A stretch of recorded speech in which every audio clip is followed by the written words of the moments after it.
That's also because he's from the Philippines. And the Philippines, look how good he gets. Look, perfect position on the 7. Watch this. 7 to the 8, 8 to the 10, and he's out.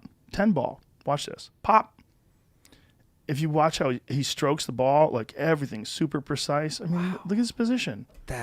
He's a professional, like a legit professional. So if Manny decides to retire from fighting and goes into professional pool, he might win some world championships. Like, no bullshit. I mean, he's still fighting actively. They're actually talking about him fighting Conor McGregor right now, which is kind of bonkers. Look at that. Gets out. Beautiful position. Why do you say it's kind of bonkers? Because you think fighting Manny Conor would McGregor? dominate Conor? Right? Is that a question? You're talking about one of the greatest boxers of all time. I agree. Against a guy with one professional boxing match. I agree, and I'm a huge Manny Pacquiao fan. Tired easier. Mayweather is one of the greatest, if not the greatest boxer of all time. I say there's a real good argument he's the greatest of all time because he's undefeated, 50-0, and really only been hurt by Sugar Shane Mosley and Maidana, 2 guys in a spectacular career, 50-0, and just gets hit less than anybody. And he's super smart about how he sets up fights. He sets up, one of the things he does is he talks a mess of shit and gets everybody wanting to root for him to lose. He'll show you all his Rolls Royces. He'll show you all his money. He'll show you all his watches. And everybody's like, he's going to go broke. He's going to go broke. But he never does. Yeah. He keeps making money. He keeps making money. Yeah. So because if you look at his style, he's got a brilliant style. His style is take the minimal amount of damage, find your openings, and then establish your game, and then dominate. Yeah. And that's what he's done to everybody. That's what he did to Manny Pacquiao in their fight. And, Manny Pacquiao apparently had a fucked up shoulder, but that's what he did to Ricky Hatton, dominated Ricky Hatton, who at the time was, one of the best in the world, and a guy that a lot of people were interested in seeing how he would do against Mayweather. And then the second fight with Maidana, you get to see the brilliance of Mayweather, because you knew he got clipped in the first fight. So he digested all of Maidana's movements and what he did wrong in the first fight, and he came out in the second fight and just put on. So what Mayweather was doing was boxing with him, but preserving, like being safe. Got clipped a couple times, realized that Conor can punch. Conor can punch, but just drag him into deep water.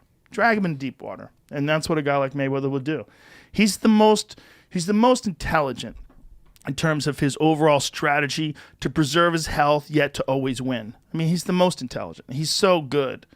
All the greats have suffered losses and setbacks, and except him.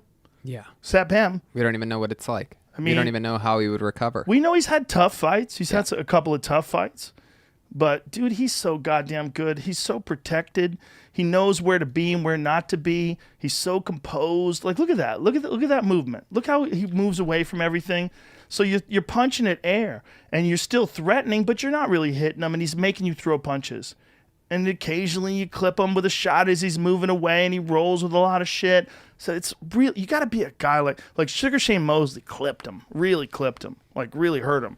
And he just grabbed a hold of him, held on to him, and eventually started kicking Sugar Shane's ass. Mm-hmm. Just took time. He's if you're a young boxer and you want to know what it's like to be a 41-year-old and still be at the top of your game, you got to be like him, or like Bernard Hopkins. When Bernard Hopkins was at the top of his game, he was older. He was like in his 40s. I think he was 36 when he beat Felix Trinidad. And a lot of people were like, Bernard's done. It's over. Tito Trinidad is the future. And he lit Felix Trinidad on fire. Yeah. And then the same thing with Kelly Pavlik. He lit Kelly Pavlik on fire. I was not expecting that. We were expecting that to be Kelly Pavlik's big return. Mm-hmm. And he got smashed. Bernard Hopkins is a national treasure. Yeah.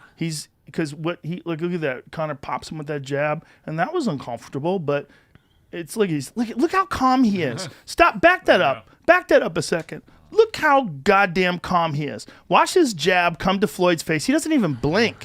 It touches him in the nose, but he knows it's not going to hurt him. Look at this. Watch this. Look at this. Look at this. He doesn't even move. Wow. He doesn't even move. He's a master of distance. He really is. He's a master of distance. Bernard was a master of distance too, and Bernard was a different kind of style, different kind of defensive style. Bernard like would frustrate guys a lot. He would clinch with them, tie you up, make it very physical, and guys get real frustrated and they didn't know what to do and they just wanted to fucking start winging punches, and then he'd get right in your face again and clinch a hold of you, but then break with you and catch you with a left hook, catch you with the right hand. Always defensive, always protected, always disciplined. You know, Frustrating your opponent in that fight. Oh yeah, It's very clear when you watch